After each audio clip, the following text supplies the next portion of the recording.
Welcome to our channel. இன்னைக்கு நம்ம வாழைக்காயை வச்சு ஒரு காரசாரமான வறுவல் தாங்க செய்ய போகிறோம். எல்லா வெரைட்டி ரைஸ்க்கும் ரச சாதத்துக்கும் சாப்பிட்லாம். ரொம்ப டேஸ்ட்டாக இருக்குங்க. செய்கிறது ரொம்ப ஈஸி. வாங்க எப்படி செய்யறதுன்னு பார்க்கலாம். நம்ம சேனல் சப்ஸ்கிரைப் பண்ணாதவங்க சப்ஸ்கிரைப் பண்ணிக்கோங்க. பக்கத்தில் இருக்க நோட்டிஃபிகேஷன் பெல் ஐக்கான் ப்ரெஸ் பண்ணி அதில் ஆல் அப்படிங்கிற ஆப்ஷன் செலக்ட் பண்ணிக்கோங்க.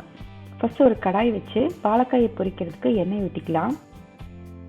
நான் இன்னைக்கு ஒரு பெரிய வாழைக்காய் எடுத்திருக்கேங்க. இட்லி பாத்திரத்தில் ஒரு 10 நிமிஷம் வேக வச்சு இந்த மாதிரி கட் பண்ணி எடுத்திருக்கேன். இதை இப்போ நம்ம எண்ணெயில் சேர்த்து பொரிச்சுக்கலாம். எண்ணெய் நல்லா சூடானதும் பொரிங்க. கலர் மாற வேண்டியது இல்லைங்க. இந்த அளவுக்கு பொரிஞ்சா போதும். இப்போ நம்ம எடுத்துடலாம்.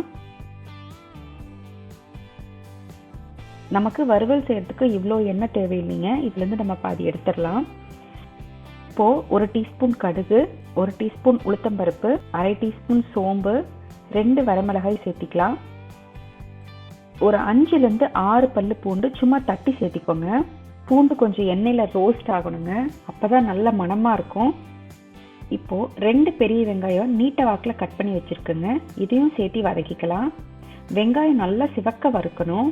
அப்போதான் வறுவல் ரொம்ப ருசியாக இருக்கும். இப்போ வெங்காயம் வதங்கிடுச்சு.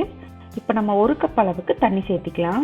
இதில் 1/2 டீஸ்பூன் மஞ்சள் தூள், தேவையான அளவு உப்பு, 1 டீஸ்பூன் மிளகாய் தூள், 1/4 டீஸ்பூன் சாம்பார் தூள், 1/4 டீஸ்பூன் அளவுக்கு பெருங்காயத்தூள் சேர்த்து கலக்கி விட்டுக்கலாம்.